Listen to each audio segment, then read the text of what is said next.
Bismillahirrahmanirrahim. Assalamu alaikum dear students, how are you?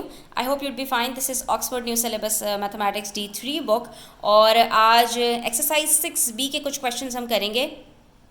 तो आपने video को एंड तक ज़रूर देखना है, अच्छी लगे तो लाइक कमेंट शेयर कीजिएगा। चैनल सब्सक्राइब नहीं किया तो प्लीज़ सब्सक्राइब कर लीजिए।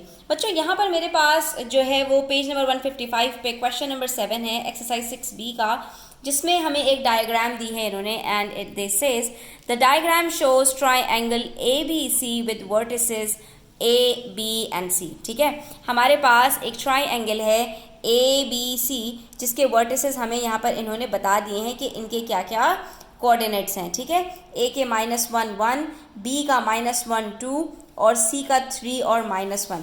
ये जो AB है ये हमारे पास वर्टिकल लाइन है जो कि स्ट्रेट लाइन है, और हम ये बात सीख चुके हैं अच्छी तरह से कि जब भी एक लाइन हमारे पास पैरेलल होती है एक्स एक्सिस के तो उसकी लेंथ हम कैसे कैलकुलेट करते हैं, उसके ऊपर क्योंकि सिर्फ y की वैल्यू चेंज हो रही होती है, x की वैल्यू चेंज नहीं हो रही होती, तो उसकी लेंथ हमें सिर्फ y2 - y1 करने से पता चल जाती है। a के और b के जो भी कोऑर्डिनेट्स हैं आप देख सकते हैं उसके अंदर हमारे पास x की वैल्यू चेंज नहीं हुई है, दोनों के पास -1 है हमारे पास x के कोऑर्डिनेट्स, तो हमें x2 - x1 0 ही मिलेगा। ठीक है, और ये बात कॉमन सेंस से भी नज़र आ रही है बच्चों कि यहाँ पर x की वैल्यू चेंज हो ही नहीं सकती क्योंकि ये एक वर्टिकल स्ट्रेट लाइन है।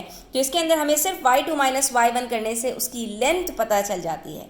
अब बात आती है हमारे पास बाकी दोनों की, तो हम उसके अंदर यहाँ पर देख सकते हैं कि हमारे पास जो परपेंडिकुलर बन रहा है वो AB के ऊपर C से जो बनेगा वो इन दोनों के कौन से कोऑर्डिनेट्स हम लेंगे, हम इन दोनों के, क्योंकि ये हम जब परपेंडिकुलर की बात करेंगे यहाँ पर तो ये एक बच्चों लाइन बनेगी जो कि हमारे पास एक्स एक्सिस की पैरेलल होगी, और जो भी लाइन एक्स एक्सिस की पैरेलल होती है तो वो लाइन हमारे पास हॉरिजॉन्टल स्ट्रेट लाइन होती है जिसके ऊपर y की कोई वैल्यू चेंज नहीं होती, जहाँ पर y2 - y1 0 रहता है। तो यहाँ पर हमारे पास जो लेंथ आती है वो x2 - x1 से आ जाती है। ये बात मैं आपको क्यों बता रही हूँ, क्योंकि हमसे यहाँ पर पूछा गया है एरिया निकालने के लिए, और एरिया कैलकुलेट करने के लिए हमें एक चाहिए होती है बेस और एक चाहिए होता है हमें परपेंडिकुलर। ठीक है, तो परपेंडिकुलर हम आसानी से वहाँ पर निकाल लेंगे कि यहाँ पर हमारे पास जो इसकी लेंथ निकलेगी परपेंडिकुलर की वो x2 - x1 निकल आएगी, यानी C का जो कोऑर्डिनेट x होगा और B का या A का, क्योंकि इन दोनों के कोऑर्डिनेट x सेम है तो बस हम उन दोनों को सब्ट्रैक्ट करेंगे और हमें पता चल जाएगा। अब यहाँ पर हमसे क्या क्या बातें इन्होंने पूछी हैं तो हम ये देख लेते हैं। Find the lengths of AB, BC and AC। Very simple है, आपको तीनों के कोऑर्डिनेट्स उठाने हैं और x2 - x1 plus y2 - y1 दोनों के स्क्वायर्स को आपने जो है वो ऐड कर देना है, और जो आंसर आएगा उसका आपने रूट ले लेना है, तो आपको तीनों की लेंथ्स पता चल जाएंगी। ठीक है, उसके बाद एरिया कैलकुलेट करने के लिए मैंने आपको बता दिया कि ये हम बेस लेंगे क्योंकि स्ट्रेट लाइन है, और ये हम परपेंडिकुलर लेंगे, दोनों की लेंथ्स किस तरह कैलकुलेट होंगी वो भी मैंने आपको बता दिया है।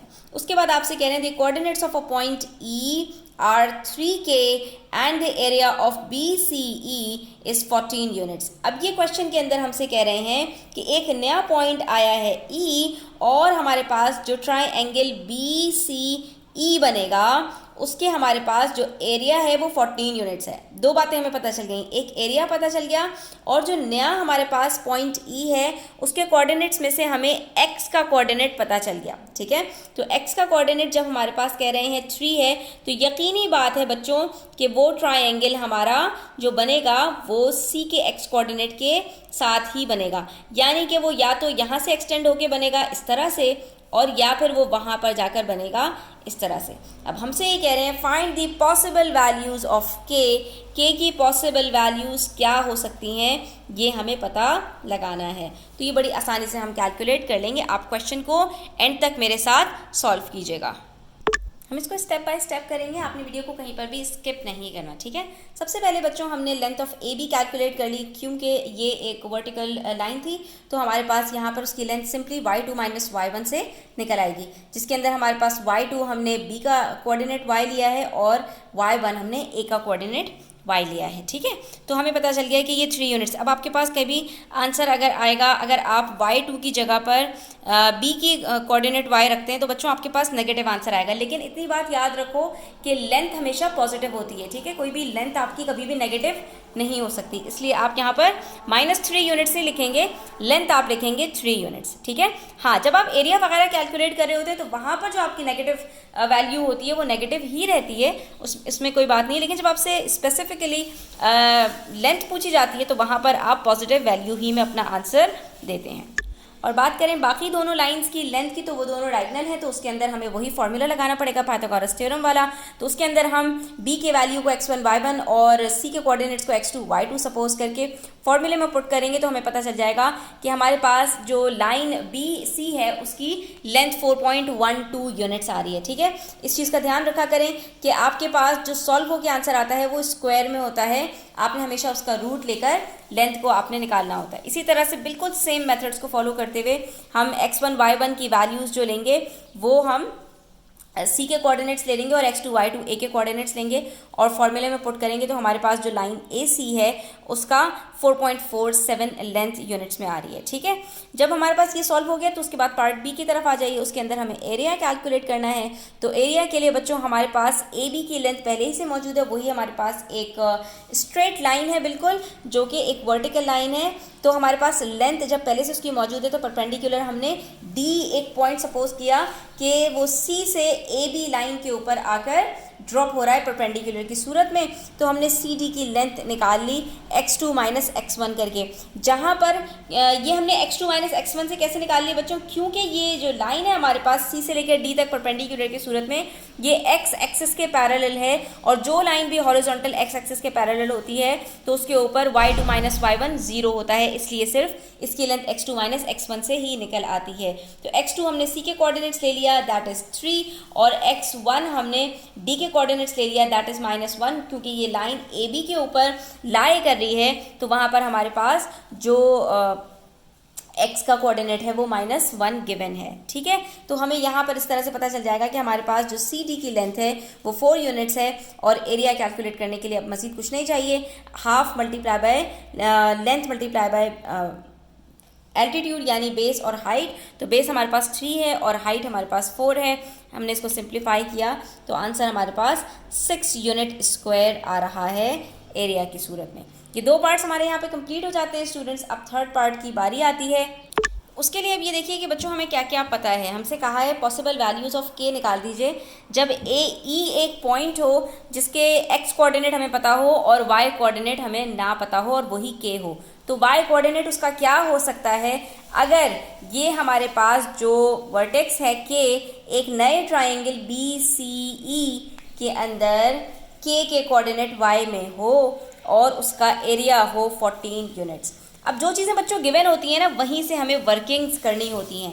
एरिया गिवन है तो हम क्या करेंगे कि ट्राइंगल ऑफ का जो एरिया है उसको हम लेकर और वहीं से अपनी वर्किंग्स स्टार्ट करेंगे। एरिया पता है दैट इज़ 14 यूनिट स्क्वायर, ठीक है। और उसके बाद जो एरिया की बाकी चीज़ें हैं उसके अंदर हाफ मल्टीप्लाई बाय बेस।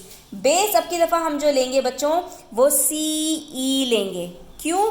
क्योंकि हमारे पास जो x कोऑर्डिनेट बताया है वो 3 बताया है, वही कोऑर्डिनेट जो c का x कोऑर्डिनेट है, यानी कि ये दोनों लाइंस मिलकर एक वर्टिकली स्ट्रेट लाइन बन रही हैं। यहाँ फिगर में आप देख सकते हैं कि ये जो बी सी और के हमारे पास बी सी ई जो हमारे पास ट्राइंगल बनेगा बच्चों, तो उसके अंदर हमारे पास ई जो होगा वो इसी लाइन के ऊपर कहीं भी होगा। क्यों? क्योंकि उसका जो एक्स कोऑर्डिनेट है वो 3 है, ठीक है। जब एक एक्स कोऑर्डिनेट पता है तो उसका हमें ये पता चल रहा है कि ये एक स्ट्रेट लाइन बनेगी जो कि वाई एक्सिस के पैरेलल है, ठीक है। तो हम यहाँ पर क्या कहेंगे कि हम बेस इसको लेंगे और परपेंडिकुलर हम लेंगे ये बी से लेकर एक पॉइंट एफ यहाँ सपोज कर लेते हैं उसको। तो इससे हमें ये फ़ायदा होगा कि ये जो परपेंडिकुलर की लेंथ है बच्चों ये वही होगी बिल्कुल जो सी से लेकर डी तक की लेंथ थी जो हमने एरिया कैलकुलेट करते हुए पार्ट बी में निकाल ली थी। तो जब हमें ये दोनों चीज़ें पता चल जाएंगी तो हम आसानी के साथ अपने क्वेश्चन को सॉल्व कर सकते हैं। अब ये देखिए बेस हमें मालूम नहीं है जो हमारे C से लेकर E तक की लेंथ है, लेकिन हाँ जो हमारे पास हाइट बन रही है B से लेकर F तक एक पॉइंट और F वो पॉइंट है जो C E के ऊपर लाई कर रहा है और उसकी लेंथ बराबर है उस लेंथ की जो सी डी की लेंथ थी जब हमने एरिया कैलकुलेट किया था पार्ट बी में, दैट इज़ 4 यूनिट्स। तो ये सारी वैल्यूज़ हम रखेंगे फॉर्मूले में। एरिया हमें पता है सी ई की लेंथ हमें नहीं पता और बाकी हमें जो परपेंडिकुलर है उसकी लेंथ भी पता है। तो हमारे पास जो सी ई की लेंथ आ रही है बच्चों वो आ रही है 7 यूनिट्स। जब हमें लेंथ पता चल गई, हमें सी के कोऑर्डिनेट्स पता हैं, हमें ई का कोऑर्डिनेट एक्स पता है, तो वाई कोऑर्डिनेट कैलकुलेट करना क्या मुश्किल है? बिल्कुल आसान सी बात है कि सी का हमारे पास वाई कोऑर्डिनेट गिवन है और ई का वाई कोऑर्डिनेट हम निकाल सकते हैं। क्यों? क्योंकि हमें सी ई की लेंथ मालूम है। तो सी ई की लेंथ निकालने के लिए हम सपोज करें कि y2 हमारे पास सी के कोऑर्डिनेट्स का y है, ठीक है। तो हमारे पास y1 कितना होगा? अब आप चाहे y2 माइनस y1 पहले रख लीजिए, चाहे y1 माइनस y2 कर लीजिए। जहाँ पर y2 आप सी का कोऑर्डिनेट y ले रहे हैं तो आपको y1 यानी k की वैल्यू आसानी से पता चल जाएगी। तो बच्चों आपने देखना ये होता है कि क्या चीज़ हमें गिवन है और किस तरफ हमें जाना है, तो उसी के अंदर कुछ ना कुछ चीज़ ऐसी छुपी हुई होती है जिससे आपको आंसर आसानी से मिल जाता है। तो thanks for watching the video till the end. Take care. अल्लाह हाफिज़।